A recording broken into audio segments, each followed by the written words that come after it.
Au procès, ma sœur cadette a engagé son propre avocat pour prouver que je n'avais rien. Mes parents ont prétendu m'avoir donné toutes les chances, ma mère a pleuré, mon père a acquiescé. Mon avocat est resté calme, jusqu'à ce que le juge s'interrompe et dise « J'ai examiné les registres de propriété et les dossiers fiscaux.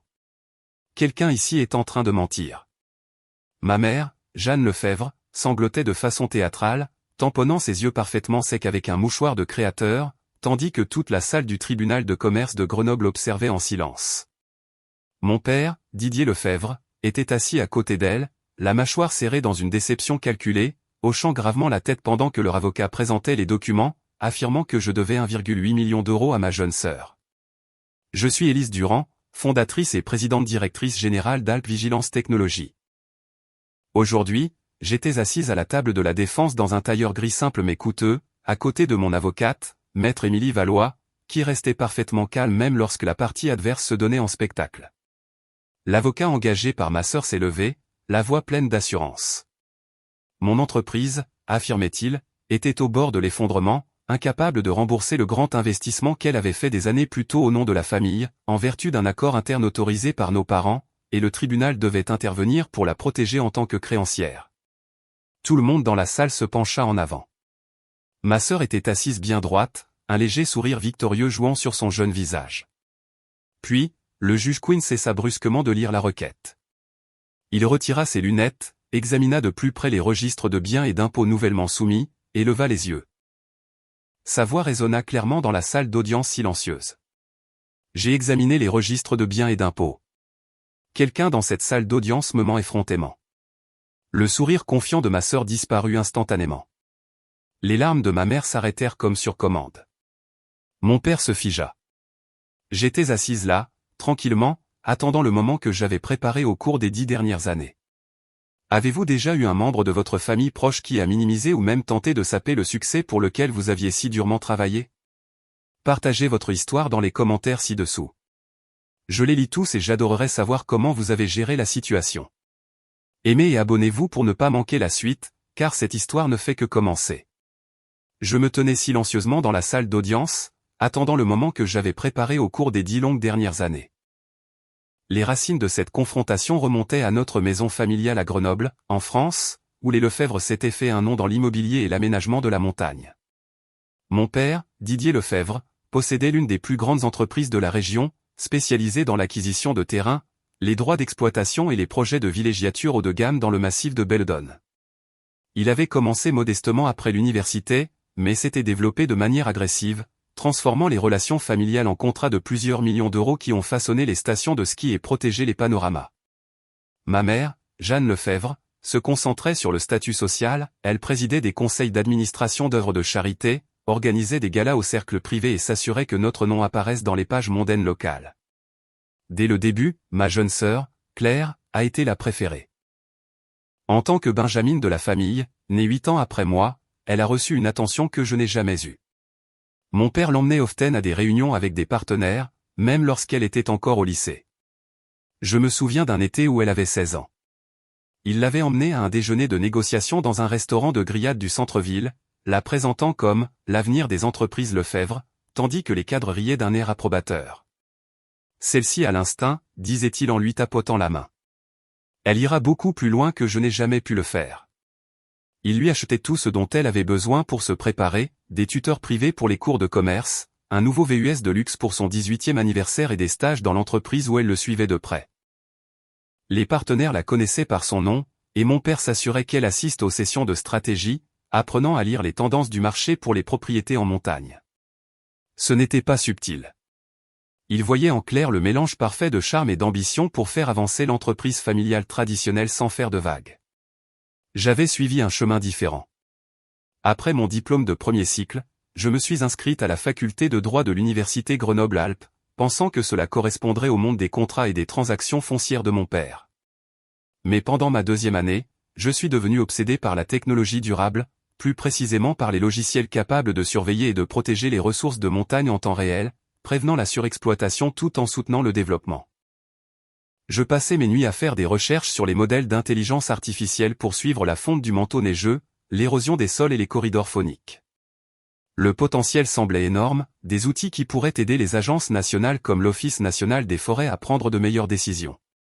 Quand j'ai eu 25 ans, j'ai élaboré un plan d'affaires complet pour Alp Vigilance Technologies et je l'ai présenté à mon père dans son bureau d'angle surplombant la ville. La pièce sentait le cuir et le bois poli, des trophées de contrats conclus alignés sur les étagères. J'ai exposé les projections, la lacune du marché pour une surveillance précise des ressources en terrains accidentés, et la manière dont cela pourrait s'associer à des contrats publics. Il a feuilleté les pages, gloussant à mi-chemin, c'est un joli passe-temps, Élise, mais c'est une chimère. Une technologie comme celle-ci, ce n'est pas stable. Restons à ce que nous connaissons. La vraie terre, les vrais actifs. Il s'est penché en arrière, faisant un geste circulaire dans le bureau. Viens travailler ici correctement. Soutien Claire. C'est elle qui héritera de l'activité principale. Tu peux t'occuper du juridique pour nous. Garder les choses en famille. J'ai insisté, expliquant la demande provenant des réglementations environnementales et de la gestion des domaines publics. Il y a de l'argent réel dans les solutions durables, papa. Ce n'est pas juste une expérience. Il a secoué la tête, son sourire s'effaçant pour laisser place à ce regard sévère et familier. Tu gâches un avenir solide pour des bêtises informatiques. Claire comprend l'héritage. Aide-la à le construire au lieu de courir après des fantaisies qui te laisseront sans le sou. La dispute s'est envenimée. Ma mère s'en est mêlée, se rangeant de son côté comme toujours, s'inquiétant à voix haute des apparences. Que vont penser les gens si notre fille abandonne tout pour une jeune pousse? Claire, rentrée de l'université ce week-end-là, écoutait tranquillement mais avec une lueur satisfaite, sachant sa position assurée. Je suis resté ferme.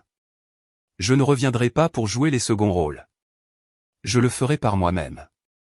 Les derniers mots de mon père furent froids. Très bien. Mais quand ça échouera tu reviendras en rampant. Et alors, tu accepteras le rôle que Claire t'offrira. Je suis sorti de ce bureau, sorti de cette maison, et je n'ai plus jamais demandé leur approbation ou un centime. La porte s'est refermée derrière moi avec une finalité qui a résonné à travers les années à venir. J'ai tout emballé dans ma Subaru d'occasion et j'ai conduit vers les contreforts à l'extérieur de Grenoble, louant un minuscule appartement d'une chambre dans un complexe tranquille près du vallon de Champs-Rousses. L'endroit était simple, des murs fins, une cuisine démodée, et une vue sur les montagnes qui me rappelait pourquoi je faisais cela. Le loyer a englouti la moitié de mes économies le premier mois, mais l'emplacement me donnait un accès constant au terrain que je voulais protéger et surveiller. Ces premiers jours se sont fondus en d'interminables sessions de travail. J'ai appris à coder par moi-même, en commençant par des tutoriels en ligne sur Python et les bibliothèques géospatiales. Les nuits étaient consacrées à l'étude des réglementations nationales, des directives de l'Office national des forêts, des déclarations d'impact environnemental et des politiques d'utilisation des terres publiques qui régissaient des millions d'hectares à travers la France. J'ai imprimé des piles de documents, surligné des sections sur les exigences en matière de données pour la surveillance des ressources, et construit des feuilles de calcul modélisant les schémas de fonte des neiges à partir de capteurs publics. L'argent a vite manqué.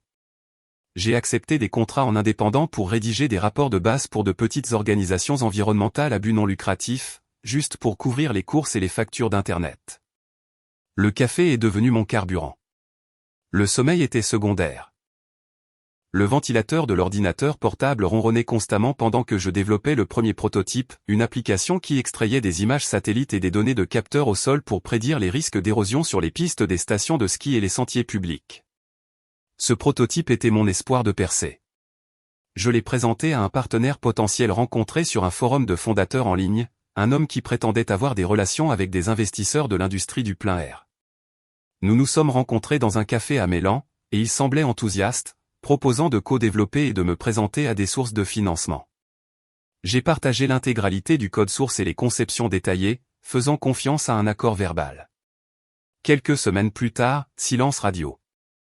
Puis j'ai vu mon interface et mes algorithmes exacts lancés sous le nom de sa nouvelle entreprise lors d'une conférence technologique régionale. Il avait tout pris, déposé un brevet provisoire en utilisant mon travail, et m'avait complètement évincé. Les 13 500 € étaient presque épuisés à ce moment-là, et ce vol ne m'a laissé que des captures d'écran et des courriels qui ne prouvaient rien de juridiquement contraignant. Je n'ai pas abandonné. J'ai réécrit le cœur du programme de mémoire, en l'améliorant, en ajoutant des couches d'apprentissage automatique pour prévoir plus précisément le ruissellement de l'eau. Des mois d'isolement ont suivi, à tester des algorithmes par rapport aux rapports historiques sur les risques d'inondation dans l'arrière-pays du massif alpin. J'ai survécu avec des repas instantanés et de la détermination, postulant à de petites subventions destinées aux femmes dans les domaines des sciences, de la technologie, de l'ingénierie et des mathématiques, bien que la plupart aient été rejetés par manque de résultats probants. Le deuxième revers majeur a été plus dur. À ce moment-là, j'avais engagé un contractuel à temps partiel et obtenu une proposition de projet pilote avec un bureau régional du ministère de l'Environnement. Le plan était de déployer des capteurs sur une section de test de terre publique, fournissant des données en temps réel à ma plateforme pour une meilleure prévision des avalanches et une meilleure allocation des ressources. J'ai investi toutes mes ressources restantes dans les essais sur le terrain, conduisant dans les vallées pendant les tempêtes d'hiver pour installer des prototypes et les calibrer par rapport aux stations météorologiques officielles. Le rejet est arrivé dans une lettre formelle, données d'essais sur site insuffisantes sur plusieurs saisons, aucune vérification indépendante de la précision dans des conditions de montagne variables. Ils ont loué le concept mais l'ont jugé trop précoce pour un partenariat public. Du jour au lendemain, le contractuel est parti pour un emploi stable. Les investisseurs que j'avais contactés se sont retirés, et les factures se sont accumulées. Mon compte en banque est passé sous la barre des 900 €. Pour la première fois, je me suis assise dans ce petit appartement, fixant les avis d'expulsion, me demandant si mon père avait eu raison. Cette année-là, ma mère a tout de même envoyé l'invitation annuelle de Noël. La tradition, a-t-elle dit. Je suis retourné à la maison familiale une dernière fois. La table était dressée de manière élaborée, la dinde découpée, tout le monde sur son 31. La conversation est restée légère jusqu'à ce que Claire, alors rentrée de l'université, se tourne vers moi avec ce ton confiant qu'elle maîtrisait déjà. Alors, comment va le petit projet technologique? Papa dit que ces jeunes pousses s'effondrent généralement dans les premières années. Les mots ont atteint leur cible. J'ai regardé autour de la table, aucune défense, juste des visages polis attendant ma réponse. Quelque chose s'est brisé silencieusement en moi. J'ai fini le repas en silence, je les ai remerciés et je suis parti avant le dessert.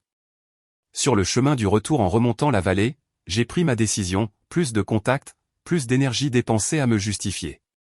À partir de cette nuit-là, j'ai tout investi dans Alp Vigilance. Aucune nouvelle de la famille, aucune visite pour les fêtes, aucune explication. L'isolement a aiguisé ma concentration comme rien d'autre n'aurait pu le faire. L'entreprise est devenue ma seule priorité, affiner les algorithmes, collecter des ensembles de données indépendants, me préparer pour le jour où la technologie serait indéniable, par elle-même. Le tournant est arrivé discrètement. Un petit contrat avec le Parc national des Écrins pour surveiller les changements d'habitat le long du corridor de l'Isère. Ce n'était pas prestigieux, juste assez de revenus pour embaucher mon premier développeur à temps plein et louer un modeste espace de bureau au centre-ville. Nous avons affiné la plateforme, en intégrant des données lidar plus précises pour la modélisation de l'altitude et en nous associant avec des universités locales pour des études de validation sur la santé des bassins versants. Le mot s'est répandu dans les cercles des agences publiques. Bientôt, nous avons obtenu des projets pilotes avec la Direction régionale de l'environnement pour suivre l'impact récréatif sur les terres publiques près des gorges du Verdon et dans le Luberon. Ces projets ont prouvé la fiabilité du système, des alertes en temps réel sur l'érosion des sentiers, les changements de qualité de l'eau due au ruissellement, et les activités illégales de véhicules tout-terrain détectées par des vérifications croisées par satellite. Les revenus ont augmenté régulièrement, nous permettant d'agrandir l'équipe à 8 personnes et de moderniser les serveurs pour un traitement plus rapide. J'ai épousé Christophe pendant cette phase, lors d'une cérémonie discrète à Megève avec seulement des collègues proches présents. À partir de ce moment, j'ai utilisé, professionnellement pour tous les communiqués de presse, les tables rondes de conférences et les remises de prix. Il ne s'agissait pas de me cacher du monde, mais de créer une séparation claire avec le nom, Lefebvre, qui avait encore du poids dans les réseaux immobiliers traditionnels. Les interviews dans les journaux technologiques locaux me désignaient comme Élise Durand, PDG d'Alp Vigilance Technologies, et personne ne faisait le lien avec la famille que j'avais laissée derrière moi. La grande percée est arrivée après d'incessantes révisions de propositions et des démonstrations lors d'ateliers nationaux à Paris. Alp Vigilance a remporté un contrat pluriannuel de 90 millions € avec le ministère de la Transition écologique pour déployer notre système de surveillance par intelligence artificielle dans les zones de ressources de montagne à l'échelle nationale, des Alpes aux Pyrénées et au-delà. La portée était massive, installation de réseaux de capteurs, intégration avec les bases de données gouvernementales existantes, et fourniture de tableaux de bord pour les décideurs surtout, des permis d'aménagement au plan de prévention des risques naturels. La couverture médiatique a suivi rapidement. Un article dans un magazine d'affaires régional a souligné comment une jeune pousse de Grenoble révolutionnait la gestion des terres publiques. Les médias nationaux ont repris l'histoire, louant l'utilisation innovante de l'apprentissage automatique pour la conservation sans restreindre l'accès. J'ai pris la parole lors d'événements de l'industrie sous mon nom de femme mariée, accepté des prix sur scène en tant qu'Élise Durand, et vu la valorisation de l'entreprise grimper. De l'autre côté de la ville, dans la maison familiale des Lefebvre, Claire a entendu son père mentionner un nouveau partenaire nommé Durand lors d'une discussion au dîner sur des transactions foncières concurrentes. Il se plaignait que certains projets publics exigeaient désormais une surveillance environnementale avancée de la part de fournisseurs comme cette firme dirigée par Durand, compliquant ses calendriers de développement traditionnels. Claire a noté le nom nonchalamment au début. Plus tard, seule dans sa chambre, elle a cherché dans les bases de données de contrats publics par curiosité, chose qu'elle faisait souvent pour rester à la pointe des tendances de l'industrie pour l'entreprise familiale. L'annonce de l'attribution du contrat du ministère est apparue immédiatement, Alpes Vigilance Technologies, dirigée par la PDG Élise Durand. La vérification croisée des documents de fondation de l'entreprise et des vieilles coupures de presse n'a pris que quelques minutes. La prise de conscience a été brutale. C'était le travail de sa sœur, construit à partir de rien pour devenir un contractant public éclipsant leurs opérations traditionnelles. Le choc s'est transformé en ressentiment au fil des semaines. Claire voyait les gros titres célébrer la femme innovante qui redéfinissait la gestion des ressources, tandis que son propre rôle restait lié au modèle vieillissant de vente et de location de terrain de son père. Sa position d'héritière désignée lui a soudain semblé vulnérable. Les partenaires ont commencé à demander à son père s'il envisageait d'adopter des solutions technologiques similaires pour rester compétitif. Elle a commencé à semer le doute lors des dîners de famille, suggérant que le succès était temporaire, que les contrats publics étaient fragiles et souvent surmédiatisés. Ma mère écoutait avec sympathie. Mon père grommelait à propos de la perturbation causée par les nouveaux venus. Claire a proposé une solution présentée comme une préoccupation, il pourrait sauver la situation en exigeant des comptes sur un vieil investissement interne. Elle leur a rappelé les 1,8 million d'euros qu'ils avaient transférés via son compte des années plus tôt, destiné à un soutien familial acheminé discrètement pour un éventuel financement précoce.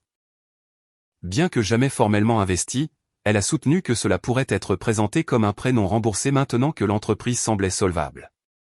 Les convaincre a pris du temps, mais pas beaucoup d'efforts. Le récit correspondait à leur vision de longue date, une intervention était nécessaire pour me sauver d'un effondrement éventuel et préserver la réputation de la famille.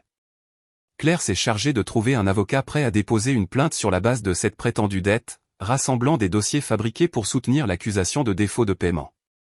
Le plan était établi, demander une mise en redressement judiciaire au nom du créancier, déclenchant un examen qui retarderait ou ferait dérailler le déploiement du contrat public avant que quiconque ne réalise la véritable ampleur de la stabilité d'Alpes Vigilance. Une épaisse enveloppe du tribunal de commerce est arrivée au bureau un matin, marquée urge. Je l'ai ouverte à mon bureau, m'attendant à des formalités administratives de routine. Au lieu de cela, c'était une assignation en redressement judiciaire déposée contre Alpes Vigilance Technologies, affirmant que l'entreprise était insolvable et devait 1,8 million d'euros à un créancier qui avait investi tôt et n'avait jamais été remboursé. Le créancier listé, Claire Lefebvre. Mon estomac s'est noué. J'ai lu le nom 2 fois, puis j'ai parcouru les documents joints, un contrat de prêt daté d'années en arrière, des signatures qui ressemblaient vaguement aux miennes, des états financiers montrant des pertes massives qui ne correspondaient en rien à la réalité.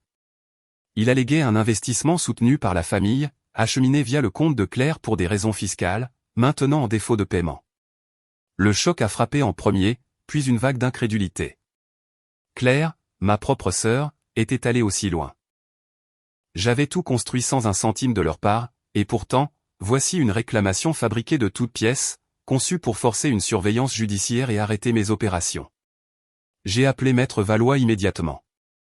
Elle s'était occupée de la conformité de nos contrats publics depuis le début et connaissait chaque détail des finances de l'entreprise.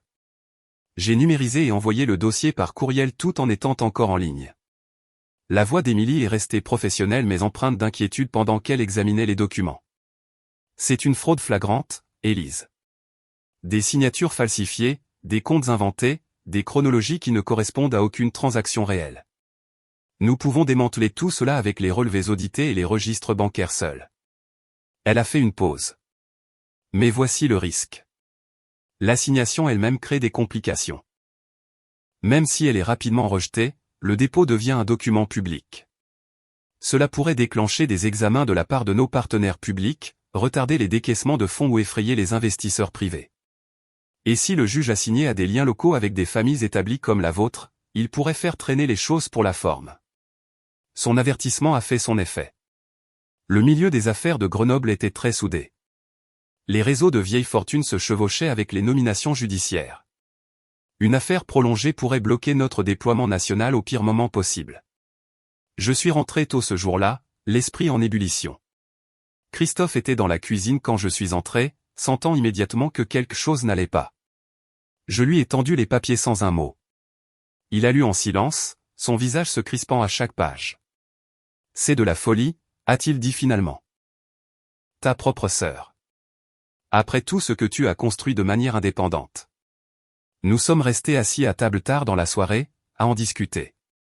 La trahison était ce qui faisait le plus mal, Claire se positionnant comme la victime, utilisant l'histoire familiale comme une arme. Christophe s'est inquiété à voix haute des retombées pratiques, le déploiement de capteurs prévus dans 3 régions, l'intégration de nouvelles recrues, les échéances de subventions à respecter. Toute suspension des paiements pourrait forcer des licenciements ou entraîner des retards, nuisant à la crédibilité que nous avions mis des années à gagner. Nous nous sommes mis d'accord sur une défense agressive. Au cours des jours suivants, Maître Valois a coordonné un dossier de réponse complet. Les états financiers audités par un des 4 grands cabinets comptaient des réserves saines et une croissance des revenus. Des experts en graphologie ont comparé les signatures de la requête à des dizaines de mes échantillons connus, concluant à une non-concordance. Les relevés bancaires de chaque compte, personnel et professionnel, ont prouvé qu'aucun transfert ne correspondait au montant ou à la date réclamée. Christophe a aidé à organiser les chronologies, extrayant de vieux courriels et déclarations de revenus pour établir que je n'avais jamais accepté de fonds familiaux après mon départ. Nous avons même préparé des déclarations sous serment des premiers membres de l'équipe confirmant les origines autofinancées. La date du tribunal approchait. Le matin de l'audience, je suis arrivé au palais de justice du centre-ville avec des boîtes de preuves. Émilie marchait à mes côtés, calme et préparée. De l'autre côté de l'allée, ma famille est entrée comme une unité coordonnée. Claire menait, habillée avec élégance, donnant des instructions discrètes et des hochements de tête confiants à son avocat. Ma mère portait des couleurs sombres, son expression soigneusement arrangée en une déception douloureuse. Mon père était assis droit, projetant l'image d'un patriarche contraint de régler les problèmes d'une enfant rebelle. La séance a commencé. L'avocat de Claire s'est levé de façon théâtrale, dépeignant un tableau de mauvaise gestion irresponsable et d'un prêt familial interne non remboursé qui mettait maintenant en péril les droits d'un créancier. Il a fait référence au « soutien généreux acheminé à des fins commerciales légitimes », maintenant ignoré malgré des demandes répétées. J'ai observé leur performance, le pouls régulier, mais une colère bouillonnant sous la surface. Émilie est restée calme, attendant son tour. La salle d'audience s'est remplie progressivement, le faible bourdonnement des voix se mêlant au bruissement des papiers et à une toux occasionnelle. J'ai pris ma place à la table de la défense, Christophe à côté de moi, sa main reposant légèrement sur la mienne. Émilie était assise de mon autre côté, des piles organisées de pièces à conviction devant elle, calme et concentrée. De l'autre côté de l'allée, Claire est entrée la première, son avocat juste derrière. Elle portait un blazer ajusté et se déplaçait avec la même confiance tranquille qu'elle avait affichée lors des dîners de famille. Ma mère a suivi dans une robe sombre, s'épongeant les yeux avec un mouchoir avant même de s'asseoir. Mon père est arrivé en dernier, la posture rigide, donnant l'impression d'un homme s'occupant à contre-cœur d'une affaire familiale difficile. L'huissier a appelé la séance à l'ordre. Le juge est entré, a fait un signe de tête à tout le monde et a pris place sur son siège. L'avocat de Claire s'est levé immédiatement, sa voix se projetant clairement à travers la pièce. Votre honneur, la requérante, Claire Lefebvre, demande le placement en redressement judiciaire immédiat d'Alp Vigilance Technologies.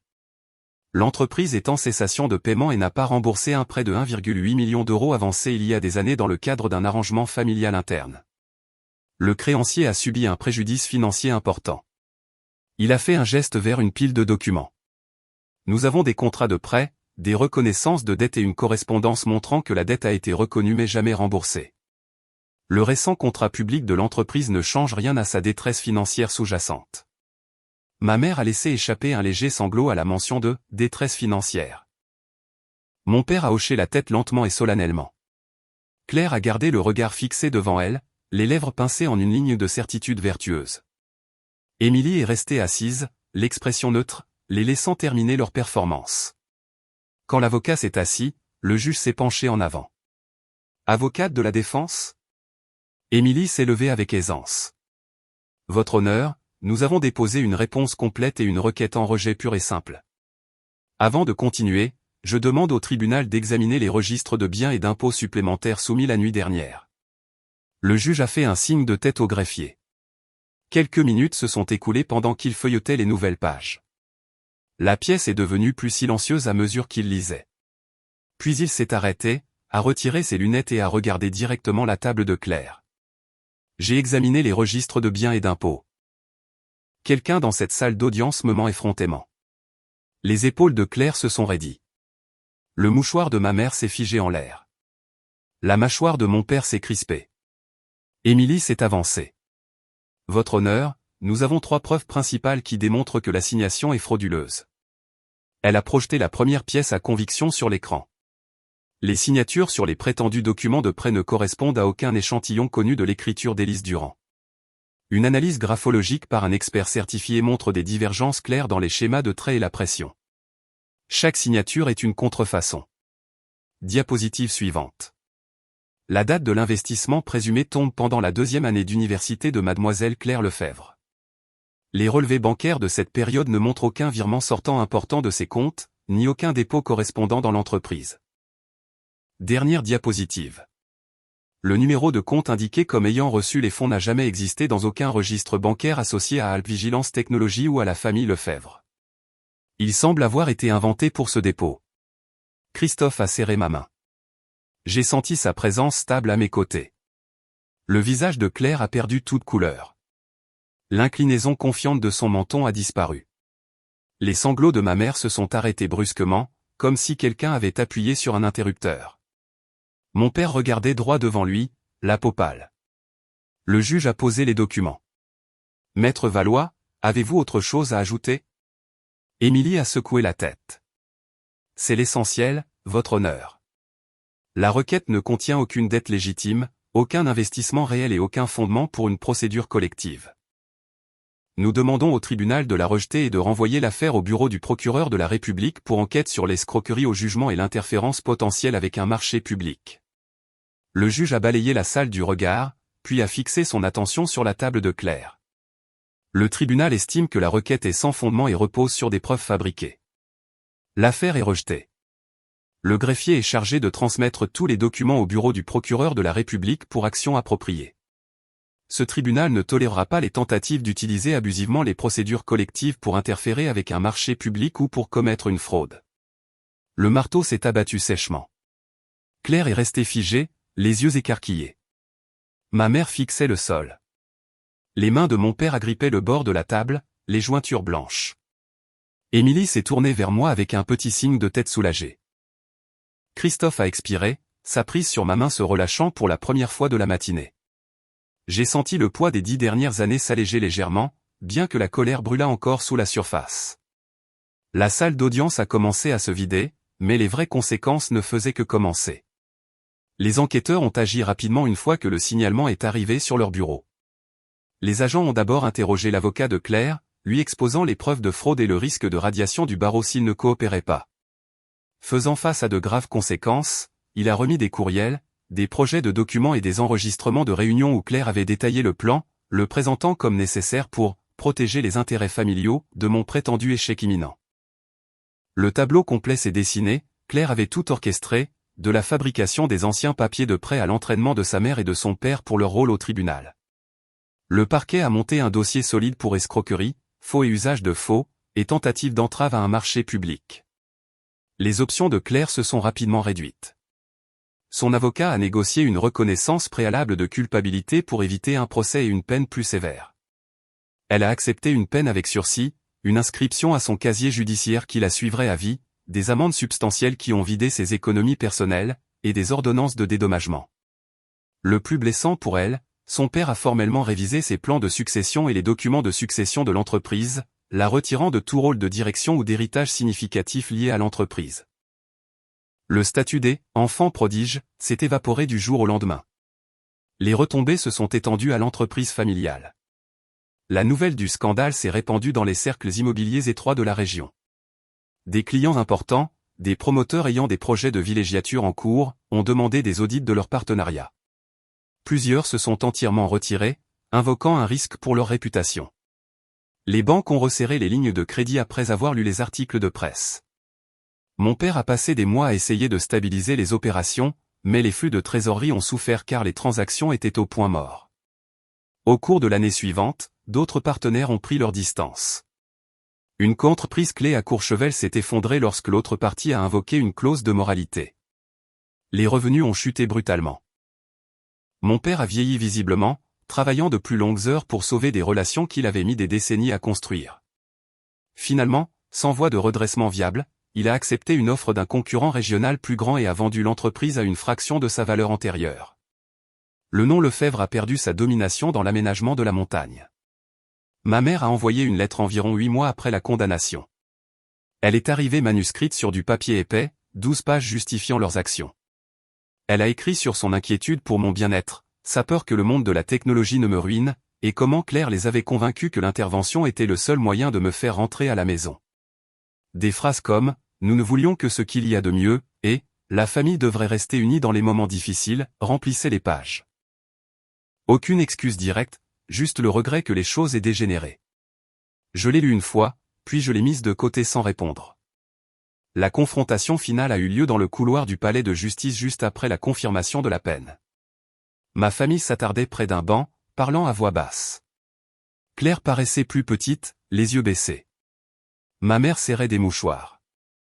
Mon père se tenait les épaules affaissées. Je me suis approché avec Christophe à mes côtés. Ils se sont retournés alors que je m'arrêtais à quelques mètres. Monsieur Lefebvre, Madame Lefebvre, Claire. Les noms formels flottaient dans l'air. Ma mère a tressailli. Mon père a croisé mon regard brièvement avant de détourner les yeux. Je suppose que vous comprenez le rôle que chacun de vous a joué dans tout cela, ai-je dit d'un ton égal. La fraude, les mensonges, la tentative de détruire ce que j'ai construit. Mon père a commencé, Élise, c'était surtout, je l'ai interrompu.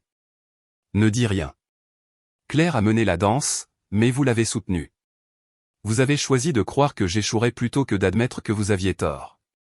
Ma mère a murmuré, nous pensions te protéger. La protection n'implique pas de documents falsifiés dans un tribunal, j'ai gardé une voix stable. Les conséquences auxquelles vous faites face maintenant sont les vôtres, et les vôtres seules. Claire a finalement parlé, d'une petite voix. Je ne pensais pas que ça irait aussi loin. Mais c'est allé jusque-là.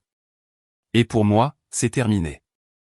Je me suis retourné pour partir, puis j'ai fait une pause. Ne me contactez plus. Ne contactez ni Christophe, ni personne liée à Alpes Vigilance. Nous ne sommes plus une famille, d'aucune manière qui compte. Personne ne nous a suivis alors que nous nous éloignions. Ce couloir a marqué la fin absolue. Plus d'invitations, plus de lettres, plus de faux-semblants. Nous nous sommes développés régulièrement après que le chaos du tribunal se soit estompé. De nouveaux bureaux ont ouvert à Lyon et à Toulouse pour soutenir les équipes sur le terrain déployant des capteurs sur des terres publiques plus vastes. Notre personnel a dépassé les 200 ingénieurs, scientifiques des données et experts en politique, tous attirés par la mission d'équilibrer la conservation avec un accès responsable. Des contrats de suivi avec le ministère et d'autres agences sont afflués, totalisant des milliards sur des termes pluriannuels pour une mise en œuvre nationale et une maintenance continue. Christophe et moi avons conçu notre maison nous-mêmes, une maison moderne de style alpin nichée dans les collines au-dessus de Megève, avec de larges fenêtres encadrant les sommets. Nous avons emménagé juste avant l'arrivée de Manon, une fille en bonne santé avec des cheveux sombres et des yeux curieux.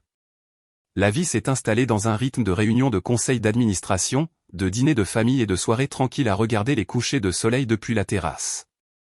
Je tenais souvent Manon dans la nurserie au crépuscule, la berçant doucement pendant qu'elle s'endormait. La pièce sentait la lotion pour bébé et le linge frais, une douce lumière filtrant à travers les rideaux transparents. Un soir, alors qu'elle agrippait mon doigt avec une force surprenante, je lui ai murmuré des histoires non pas des contes de fées, mais des vérités sur la poursuite de ce qui compte.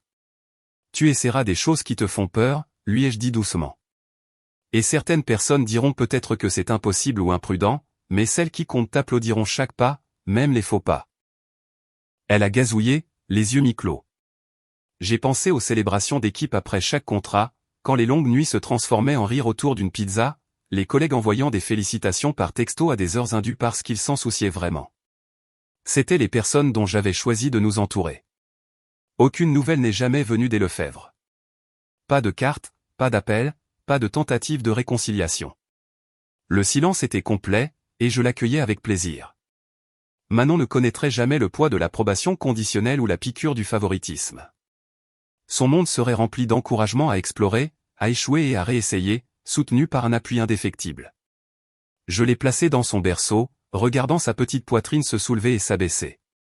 Cet enfant grandirait en croyant que ses idées avaient de la valeur simplement parce qu'elles étaient les siennes. Elle apprendrait que la vraie famille célèbre les victoires sans jalousie et reste solide face aux revers. C'est l'héritage que j'ai construit non pas à partir d'une vieille fortune ou d'une position héritée, mais à partir de la persévérance et de la liberté de choisir qui fait partie de votre vie. La réussite, ce ne sont pas seulement des contrats ou des gros titres. C'est créer un environnement où la prochaine génération commence plus fort que vous ne l'avez jamais fait. Ils ont essayé de prouver que j'étais l'échec qu'ils avaient toujours prédit. Au lieu de cela, ils ont montré le coût du refus de grandir. Tandis que leur monde rétrécissait, le mien s'élargissait, prouvant que la détermination associée à des personnes qui vous élèvent vraiment surpasse le doute à chaque fois.